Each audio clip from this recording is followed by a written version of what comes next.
NDBSৰ সদস্যসকলৰ total NI কোৰ্টত 8টা cash pending হৈ আছে।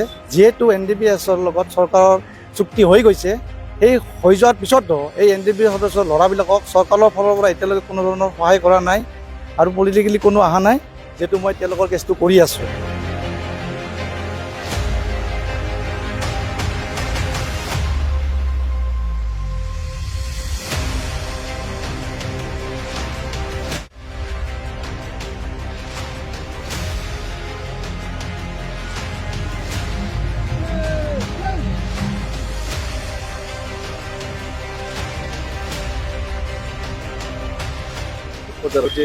NDBSৰ সদস্যসকলৰ টোটেল NI কোৰ্টত 8টা কেছ পেণ্ডিং হৈ আছে আৰু তেওঁলোকৰ কেছবিলাকৰ বৰ্তমান ষ্টেজ হৈ আছে, সাক্ষীত চলি আছে। যিহেতু NDBSৰ লগত চৰকাৰৰ চুক্তি হৈ গৈছে, সেই হৈ যোৱাৰ পিছতো এই NDBS সদস্যৰ ল'ৰাবিলাকক চৰকাৰৰ ফালৰ পৰা এতিয়ালৈকে কোনো ধৰণৰ সহায় কৰা নাই আৰু পলিটিকেলি কোনো অহা নাই। আৰু এই আফচুৰ যিটো তেওঁলোকৰ এটা ছাত্ৰ সন্থাৰ সদস্য থাকে, তেওঁলোকেও সহায় কৰিবলৈ এতিয়ালৈকে আমি দেখা পোৱা নাই, যিহেতু মই তেওঁলোকৰ কেছটো কৰি আছোঁ আৰু তেওঁলোকে সহায় কৰিলে আমি ভাল পাম বুলি আশা কৰিছোঁ। আপুনি কিমান বছৰ থাকে এই হেণ্ডেল? তেওঁলোকৰ কেছ 2015 পৰাই আৰম্ভ হৈছে, আজিলৈকে 8 বছৰ কমপ্লিট হৈছে। এই 8 বছৰে মই তেওঁলোকৰ কেছৰ লগত জড়িত হৈ আছোঁ।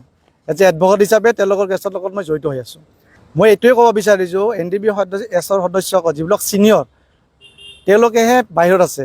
যিবিলাক আমাৰ সৰু সৰু সদস্য ল'ৰা কিছুমান, তেওঁলোক 60টামান ল'ৰা এতিয়াও জেলৰ ভিতৰত আছে। তেওঁলোকক কোনো ধৰণৰ চৰকাৰৰ ফালৰ পৰা এতিয়ালৈকে কোনো সহায় কৰা নাই। এই ল'ৰাবিলাকৰ তেওঁলোকৰ ঘৰৰ অৱস্থা অতিশয় বৰ দুখজনক আৰু তেওঁলোকৰো অৱস্থা বৰ বেয়া। আৰু সেই হিচাপে তেওঁলোকক মই এইটোৱে আশা কৰোঁ যে চৰকাৰে তেওঁলোকক সহায় কৰক। যিহেতু লিডাৰবিলাকে মুকলি আকাশত আছে, তেওঁলোককো কিবা এই কেছৰ পৰা লোৱাৰ কাৰণে চৰকাৰে তেওঁলোকক অলপ সহায় কৰক, সেইটো মই নিবেদন কৰিছোঁ। যিহেতু তেওঁলোকৰ চৰকাৰৰ পৰা একো সহায় হোৱা নাই আৰু তেওঁলোকৰ ঘৰৰ অৱস্থাও বহুত দুখীয়া হয়, তেওঁলোকৰ ঘৰত বেয়া। সেই হিচাপে আমি যিখিনি পাৰোঁ এজ এ এডভকেট হিচাপে মই তেওঁলোকক চাই আছোঁ আৰু তেওঁলোকৰ ফালৰ পৰা একো সহায় হ'ব মই চাই আছোঁ। ধন্যবাদ। তেখেতসকলে মোক খবৰ ল'ব দিলে বুলি কৈছে, যেনেকৈ মই জেলত আছিলোঁ।